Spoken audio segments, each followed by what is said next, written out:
Hello and welcome to the Star Trek CCG Set Chat and Pack Crack video series. I'm Mike Sember, psychologist and dad in upstate New York. We're going to crack open one of every of the 17 Star Trek CCG first edition booster packs while chatting with Johannes Klarhauser, Dan Winterhalter, and Tom Target about the cards in each set. Before we start this video, I also wanted to shout out Josh Fry from Nashville, Tennessee, who has graciously offered to provide several of some amazing photos that you're going to see overlaid in these videos. Josh has a very beautifully displayed collection, sealed collection, and his videography skills certainly lent themselves to some great photos. Today, we're going to be talking about Q Continuum, which is the second expansion set that came out. Came out October 1st, 1996. Like Alternate Universe, it had 122 cards, although no ultra rare. The extra card is an extra common.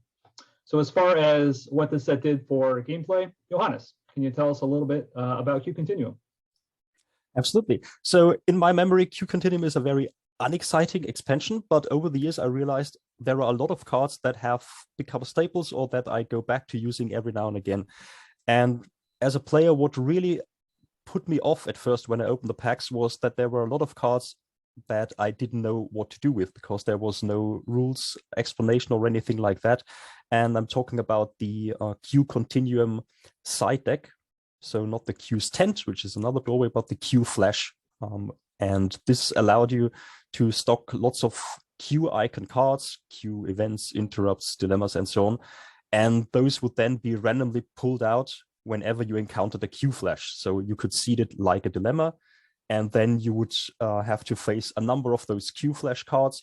They were like mini dilemmas, not the same impact level as some of the really powerful dilemmas, but they did annoying things. Sometimes they took away 2 or 3 points or something like that. And some of those Q cards also were used to balance gameplay a little bit. For example, in that they discouraged redshirting, which turned out to be a super successful strategy in the early sets. And so they tried to curb those strategies a little bit with that. And once you got the hang of it, then you could use it successfully. Also, it introduced the Q's Tent side deck, which is, I think many other games use it or call it like a sideboard where you can put situational cards in, and then you have a way of getting them out.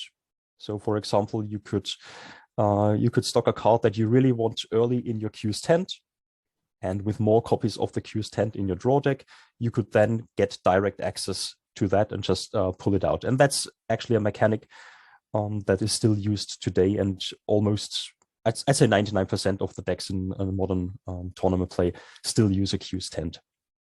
And we also found a lot of other cards that boosted some of the weaker affiliations, so Klingons and Romulans, gave them a good personal. Romulans, for example, got a personal that I'd say is on Picard level. And that's the, funnily enough, uncommon Cyril, who had 5 skills, good skills, diplomacy, leadership. And he, in a way, was an example of early power creep because he was straight better than some of the earlier unique Romulans like T-Bog, I believe, and Elida Yarok and even Tomalak. And for Klingons, we had Kichik, who could generate any skill, which was a great help to the Klingons who didn't have the same skill diversity as Federation. And overall, there were a lot of non-aligned cards that you could use to boost any affiliation. And I think the standout card there is the Zoom-type android, which is flexible in that you can give it any classification when you report it. So if you're missing a second medical to run your Genetronic replicator, you give it medical. If you need an engineer to get through a dilemma or need to complete a mission, you give it that. So there were a lot of cards that really helped the weaker decks early on. And interestingly enough, also cards that are still viable today. Yeah, Johannes, you mentioned that about in the current, I think you said something like in the current gameplay, about 99% of decks use that Q's Tent currently. Why aren't as many decks using the Q Flash cards? Why wasn't that not as popular, or is it not as popular? I'd say mostly because the impact that you can get from the Q Flash nowadays isn't on par with the impact that you get from a very powerful dilemma. You have dilemmas that can blow up a ship on their own or that can wipe out an entire crew.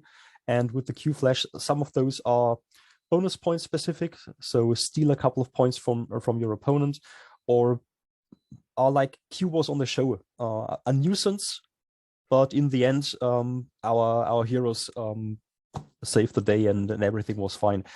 That being said, there were some really, really powerful strategies, and in fact, the last World Championship last year was won by one of those tricks that you could set up with a Q Flash deck. Just briefly, what you did was you made your opponent attack you with one of those Q cards, and then because they attacked you, you could retaliate and download a lot of stuff, and that was how you got a big personal advantage. So there were some things that you really had to dedicate a deck to in order to pull them off, but they could be very rewarding. But maybe not as much fun when you were on the receiving end. From a collector perspective, what's your perception of this set? So Q Continuum is kind of a bummer from a collector's perspective. There's a couple of quirks that are fun, but opening it is kind of slow, and there's not a lot to be looking for that you're really excited about.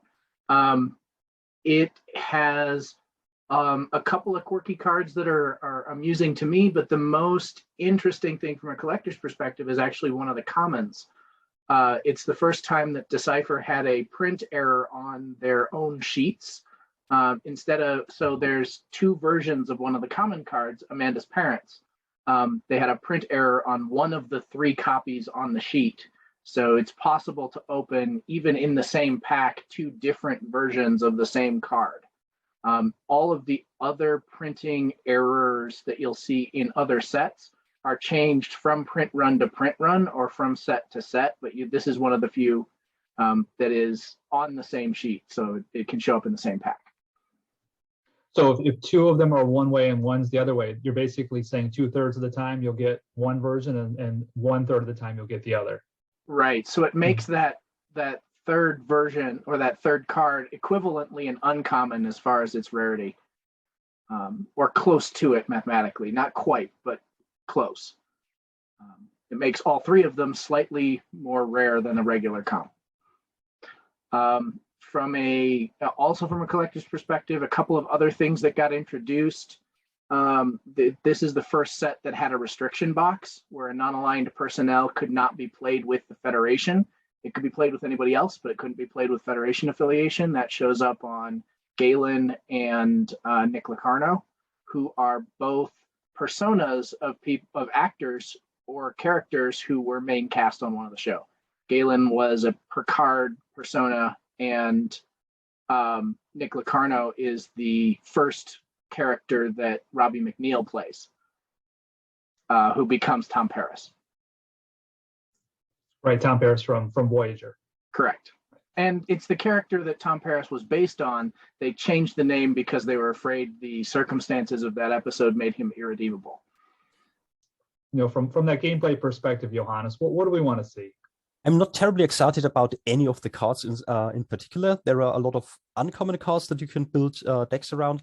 If I'd had to name a rare now, I'd probably go for the Blade of Tikhon artifact, because it's such an interesting card that I really only realized how powerful it is when I lost a World Championship game to one of the great players, to Jason Drake, who really made good use of it and showed that you can not only use it to relocate an opponent's planet, but also to get the planet where you are with your fleet and your outpost to just get out of where your opponent is threatening you and just relocate to a different space, or get a planet that is seated far away, closer to your forces, a planet that the opponent probably didn't put many dilemmas under because they thought it's so far out of the way from your home world, and suddenly it pops up next door. So that was really a good example of one of those quirky Q Continuum cards that can still be very powerful and in fact game deciding. So I'd love to see that. Now, Johannes, going back to what you said again about most of the decks, I think you mentioned like 99% are using this the Q10 sideboard, but you're also saying there's not a lot from the set that we want to see. So I'm assuming that a kind of a beginner question, the Q10 card is in this set, but it sounds like the other cards that the sideboard, the Q10 cards aren't necessarily from the set. You can use a bunch of different cards from different sets, and there's probably not going to be a lot from this set. That's right. And probably the set that really helped it, the Q's tent was the downloading mechanic that was introduced in later sets, because then you could actually use the Q's tent really just like a storage box where you put all the stuff that you're going to download so they don't end up clogging your hand.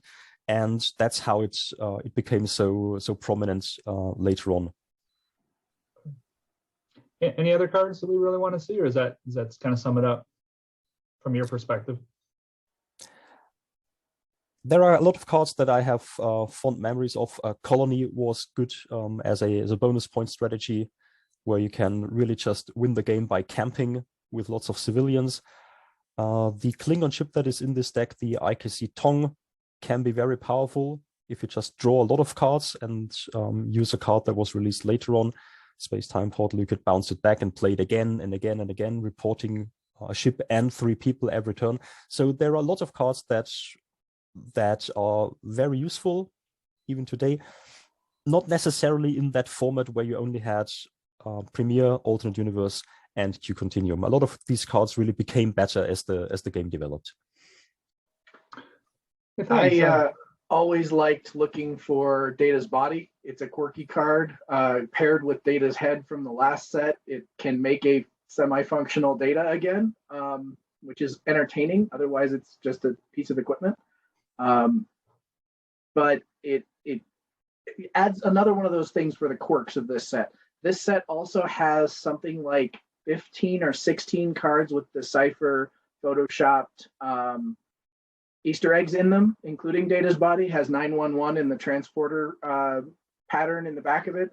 There's a ton of those on these first 3 sets in particular, but this is the set that's densest in the Easter eggs. They spent a lot of time playing with this set, but it's a lot of quirky cards and not a lot of, I don't know, core cards, I guess. How about some other cards, Tom, from a collector perspective? What do we want to open here? Okay, well, so one of the things we always have seen is the abundance of rare missions. Thankfully, that is on the decline at this point. So in Premier, we had a 24% chance. In AU, we had a 20% chance. We're down to 12% chance of a rare mission in this case. And there aren't really that many above average cards to mention, even though I think a lot of this pack was about, trying to rebalance the factions a little bit, as Johannes mentioned, either through the introduction of new faction-specific personnel or through non-aligned personnel. It is still the Federation characters that have the slightly more rapid sale rate or market value, just because there are so many more Federation players. So a Catherine Pulaski, a Keiko O'Brien, a Lal, and a Mr. Hom all are still of interest. The most valuable card in the set is probably the USS Stargazer. It's obviously got some lore with it, but it does have a fun mechanic. We saw in the AU set that the Enterprise C could enter play damaged. So it had another way to come into the game apart from direct play. In this case, the USS Stargazer can be drawn back into the hand after being destroyed at a previous round. So that's another introduction of a new sort of, I think the text is once per game. So that's something that we'll see later, but this is the first time I remember seeing the once per game text coming in here. Obviously, Data's Body is fun, and Mortal Q is the only other one that I think is really interesting. There's a lot of synergy there with his interaction being able to nullify Q related events and things. Plus, physics times 10, geology times 10 is just a fun thing to have. I teach physics, but I certainly don't have physics times 10. So it was definitely an I'd never seen anything like that, right? The most I'd ever seen was a times 2 up until that point. So Decipher, I think, was having a little bit of fun, showing us that one character could have so many skills at that point in the collection. So those would be the things I'd be looking for. All right, well, anything you want to add before I open it up? This is the last instance of the blue theming when it comes to the packs. I actually really quite like the blue simplicity of the Premier set, which had the UFP logo in silver. I thought that was really pretty. I thought the AU and Q packs, well, they had the icon representing the cards from this set, and the black bar at the side, but was never as nice as the Premier set. So I'm not actually too sad to see that going in future pack openings. Yeah, I totally hear you, Tom. These all look the same to me, for sure. And the top row of all our packs in our video, our first picture, kind of this is the last one that looks similar. So yeah, after this, it seems like they're a little different. For me, this is the last that I really had kind of a lot of before First Contact came out. So as a collector, Johannes, you mentioned the Sorrel. I remember not really wanting too many blue cards from this set, but my brother played Romulan, and we'd always be looking for that Sorrel, which was uncommon, which was amazing, and the rare warbird, the Terex, from this set, which was a nice addition to the ones from Premiere. And I don't think we could play the Decius because of the alternate universe symbol. So when we opened this, that's what we wanted. So sadly, this will not be one where I want to open up a blue card in the rare spot. But let's see what we get from our Q Continuum. Just make sure that you can see these cards here. I believe I'm pinning the video. Let me just make sure I am pinning this so we can see it. Yes. Okay. In this video. All right. Oh my gosh, look at that. Right off the bat, there's Sorrel. This is what my brother and I would have loved to see. Again, Johannes, tell me a little bit about why Sorrel is so powerful from a gameplay perspective. You can see him right here. Well, you can see that he's got integrity 7, which is very good for Romulans who tended to have very low integrity in the first set. And then his skills are kind of Picardish: diplomacy, leadership, navigation, officer. He also has 2 classifications with the engineer in the skills box, and also treachery. So compared to some of the other Romulans that I've mentioned before, he's strictly better if you count higher attributes as better. So he was kind of a late superstar personnel that the Romulans didn't have in the very first set. Yeah, same thing. My brother felt overpowered. I had all the Federation cards, and he would want this to again, it seems like a Federation card, with those skills. So happy we started with him. That's just serendipitous. Here we go, starting with the card we're talking about. All right, there's Sorrel. So again, 3 uncommons and then the rare, just like the other packs. We have Discommendation. Yeah, very situational card. And the early sets had a lot of these things where you had a very specific trigger that was kind of difficult to set up, and often the payoff wasn't really worth including it. It's interesting to see, in the Premiere sets, we have scoring points or via solving missions or just beating dilemmas, but we are starting to see more and more of that creep of point change in other types of cards and frequency coming in here. Yep. Last uncommon is blue. We have Sonia Gomez. Sonia. Dan, you got a reaction to Sonia? Sonia's fun, and Lisa Naff and Sonia Gomez's character actually appeared just recently in Lower Decks. So they brought her back. She's also in Star Trek Online as a character. This was supposed to be a love interest for Geordi, but that did not end up working out for some reason behind the scenes that I cannot recall. What is interesting about her is that she's one of the many examples that we see in this set that calls out a very specific other card in the game text. In this case, Suspense, Antimatter Pod were present. It's hardly ever useful. Sometimes you can build a deck around certain interactions like that, but really those are flavor things that were put on. And in 2nd edition, they did this a lot more, where you had almost all the unique personnel had some kind of specific ability, not just skills and attributes, but also some kind of game text. And Q Continuum was probably the first set where they had a lot of these abilities. It makes it a lot more interesting as a card than so many of the Premiere commons and uncommons, even if it doesn't do anything relevant to your game. All right, we'll go for the rare here. Sorry, can I just hang on? Is this also a call out to one of the other rules, because it says has total recall? Did she yes. appear in the film? Okay. Like the movie. That was a Decipher Easter egg. Yeah. Oh, okay. One of the 17 you mentioned? Yeah, something like, it's one of many. Okay. All right, I'm going to hold you all. I just got to see this rare here. We're gonna do the rare right now. And again, I want that Romulan ship, but we got this Sorrel on the Terex. It would just be incredible. So let's peek and hope for Romulan. We have non-aligned. Perhaps a Nick Locarno? Nick. Galen? Nick Locarno. Nick.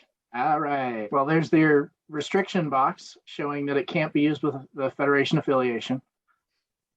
Great skills on him, though. So this, especially with the Federation restriction, is another example, I think, of Decipher trying to rebalance that Federation, Klingon, Romulan skill balance. Here is a non-aligned card that can be used by either of the other 2 factions, much more powerful than almost any of the other unique Romulan or Klingon cards deliberately assigned to them. So I think we see that quite a bit with the non-aligned personnel here. Also with Galen, we mentioned being the other card that had that same restriction, another chance to introduce a relatively high skill card to the other factions. And we also see transporter skill here, which is a skill that was not present in the first set. I think with the leadership as well, that's another quirk of the mortal Q card, and a mechanic I didn't see repeated in many other places, is -1 to leadership by having the card present. So there's these weird little interactions, these little mechanics they're trying out. Many of them persist into future expansions, and some just sort of fizzle out because they didn't turn out to be as interesting as they thought they might be. Incredible. 2 out of the 4 uncommon rares we've kind of talked about before. So really cool to see Nick Locarno here representing kind of some of the pieces that you're talking about with the power creep, with this character, and certainly with the affiliation restriction there. All right. So we're going to the commons now. Oh, here we go. Parents. All right. Another card we talked about. Dan, which one is this? So this is this is the 4 lines of text in the gameplay. The other printing of this has 5 lines of text. I believe this is the rarer of the 2, but I would have to double check. And again, so what you're saying, Dan, is that the 2 versions of this are different because there are 4 lines of game text here, and there are 5 lines of game text in the other version. And we have the 4-line text here. 1, 2, 3, 4. Okay. And they basically say the same thing. It's not like they omitted several words. It's like they wordsmithed the text and forgot to update the 3rd card on the sheet. And again, this is one of those this would be in a Q flash side deck, is that right? That's right. Okay. Feel free to stop me as we go along, or oh, there's a Q flash. Speak of the devil. All right. Q flash is the extra common, 121 cards on a sheet, which is 40 of each, and it was 3 of each and 4 Q flashes. So if we go through the text, you'll see that it has actually 3 different functions separated by the big red oars. So the first part is used to open the side deck. So it's you seed it in the seed phase, in the doorway phase, and then you have all those Q flash cards like the Amanda's Parents that we just saw in there. And with the second function, you can seed another Q flash like a dilemma under a mission.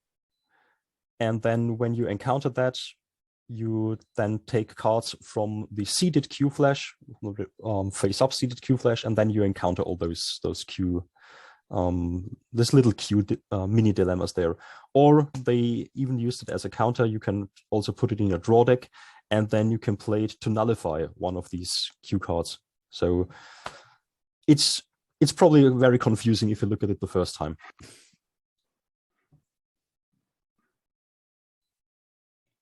Another Q card. There's a bunch of them. You end up pulling about half or more of them in every given deck.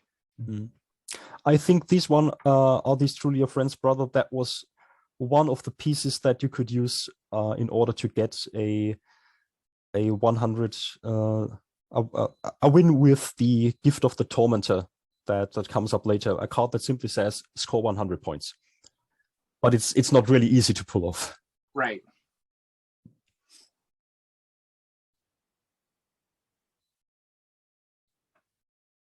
That's another one where the game text shows more quirk in the way it's set up. It's almost a flavored game text.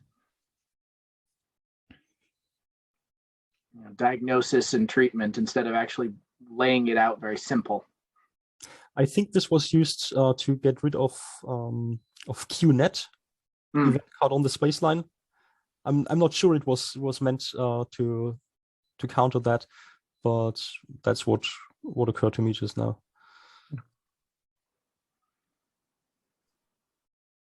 This is the card we were talking about earlier with regards to the Klingons. So many of their premier cards, I can see they were trying to be loyal to what you saw on screen about the character, but it ended up with them being underskilled. And as such, this was a nice mechanic to try and allow for selection of skills necessary in a skill barren deck that you'd often find with Klingons. 9 range, that seems pretty high for a non-aligned ship. Yeah, a very useful chip because of the 9 range, and also interesting because it calls out not gold or silver stars, but affiliation icons in the stuffing requirements. So you need it non-aligned to fly that.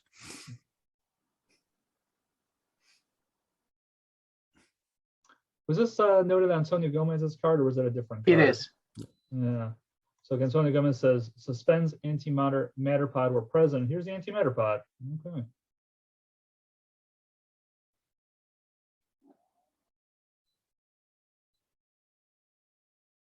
You got a lot of those Q cards, Dan. You weren't kidding. Mm-hmm. Well, there's Colony. Johannes, you mentioned this card before. Yeah. And for example, cards like Kijiki could also be used to gain civilian and so on.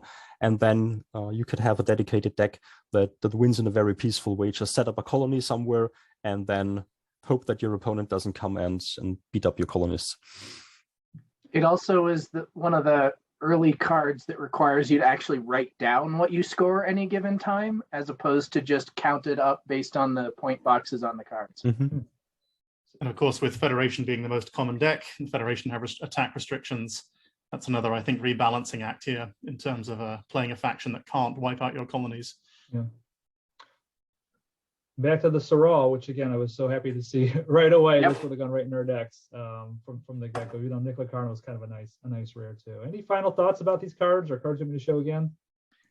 This is honestly a much more exciting pack of Q Continuum than I'm used to. Keep the tradition alive on this video series. Good packs.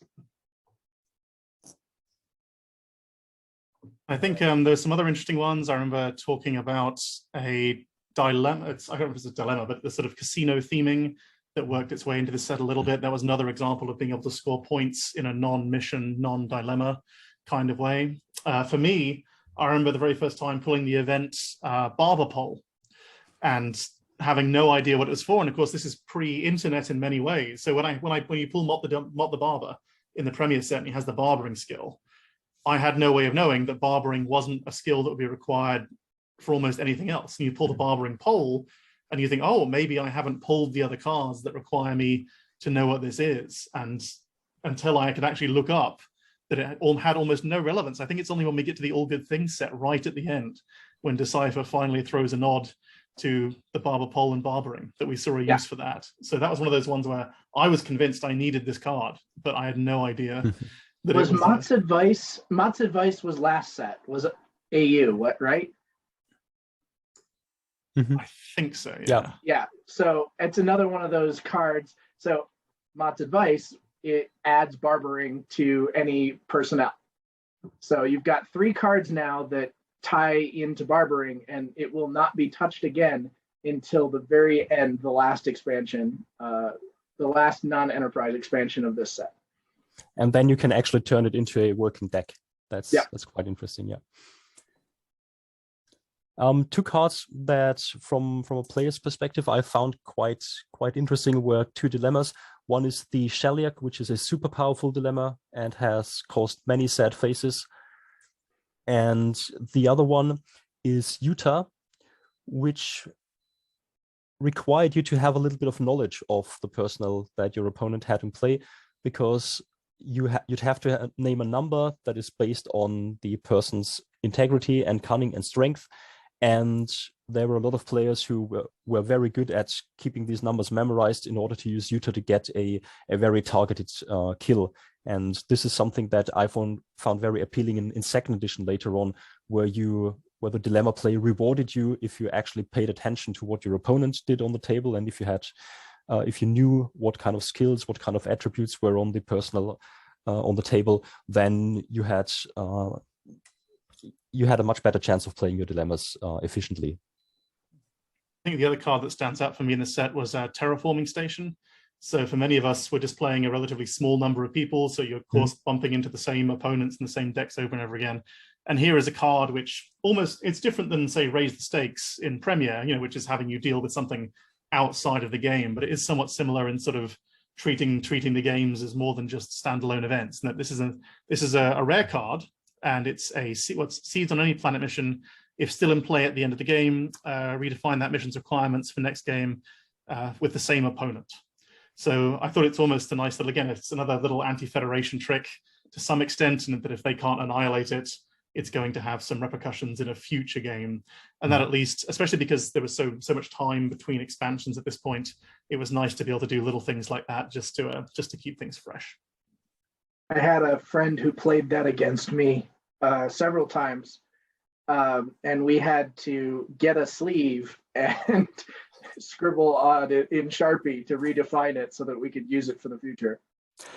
Same thing happened with the Zoom type androids, where people would slip little pieces with the classification and the gender, and sometimes also the name. I had a deck where they were called John and Paul and George and Ringo, and then I would just note the names on a piece of paper, whatever skill they had in that situation. There's also Samuel Clemens, an interesting one. There's another example of scoring points outside of the primary game mechanics, and obviously some, not synergy, but sort of self-referencing with the Samuel Clemens pocket watch we saw crop up as an artifact in the AU set. Going to this video, I didn't really remember too much besides the Sorrel and the Terex about this set. And I know, it's a little bit underwhelming from what you have said, but yeah, from our pack and our discussion, it does sound like, I'm a little more intrigued now by the set, and it does seem like there are some cool things that were happening. And yeah, I'm just really thankful to have opened up the Sorrel and also a face card of a major star from the set in Nick Locarno. So that was a cool pack opening. Hopefully we'll have just a good streak of some pretty good packs as we move forward. I think we've gotten one rare mission so far, but characters and ships the rest of the time. And from my perspective, characters and ships were the most exciting to open. So let's keep the tradition alive. This was Q Continuum, and move on to the next video.